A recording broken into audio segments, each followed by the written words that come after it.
The S&P 500 was up over 20% last year. That's the second straight year where the index was up that much, and that's not normal.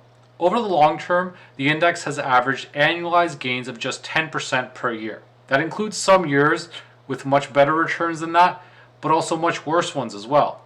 And given how well it's been doing of late, that can be a problem as it means valuations are climbing fast.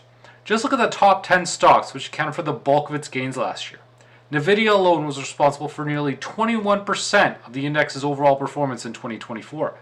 You also have Apple, Amazon, Broadcom, and Meta Platforms all accounting for more than 5% on their own. The problem is that on this list there are several stocks which are trading at forward price to earnings multiples of more than 30. And that's different from trailing PE multiples, which is normally what people are referring to when they're talking about PE multiples. They're based on how companies performed over the past 12 months, and they're generally higher than forward PE multiples, which are based on how a company is expected to do over the next 12 months. Nvidia, for example, is trading at more than 50 times its trailing earnings, and its forward PE multiple is just over 30, which means that analysts are expecting a fair bit of earnings growth from the company over the next year. Now, that multiple may be reasonable for a company like Nvidia, which is doubling its sales on a regular basis, but what about a stock like Apple, which has been struggling to generate much growth? It's also trading at a forward PE of more than 30. You've also got Walmart at a forward PE of 33.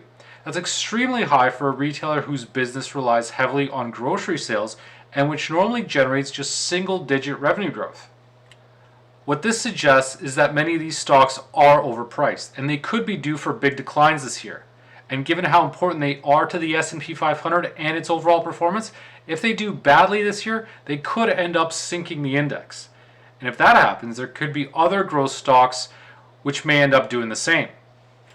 Goldman Sachs believes that valuations are so high that over the next decade, annualized returns for the S&P 500 might just be around 3% per year.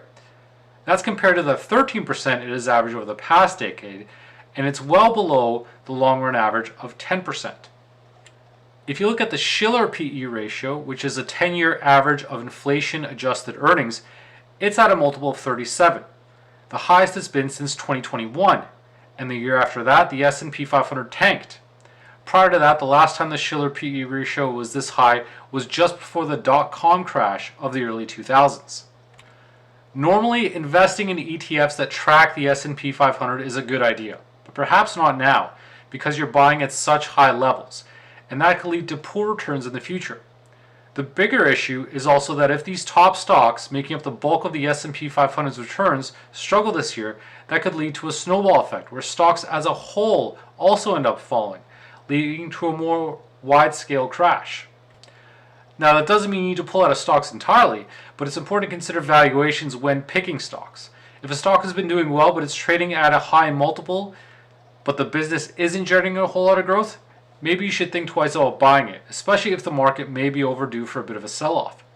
Even if you don't think a crash is going to happen, individual stocks may still end up falling if their valuations are too high. Stocks can only keep on going up for so long before a correction becomes inevitable. I think 2025 will be a rough year for the markets and the S&P 500, but there could be good stocks to buy out there. The key thing is to not ignore valuations.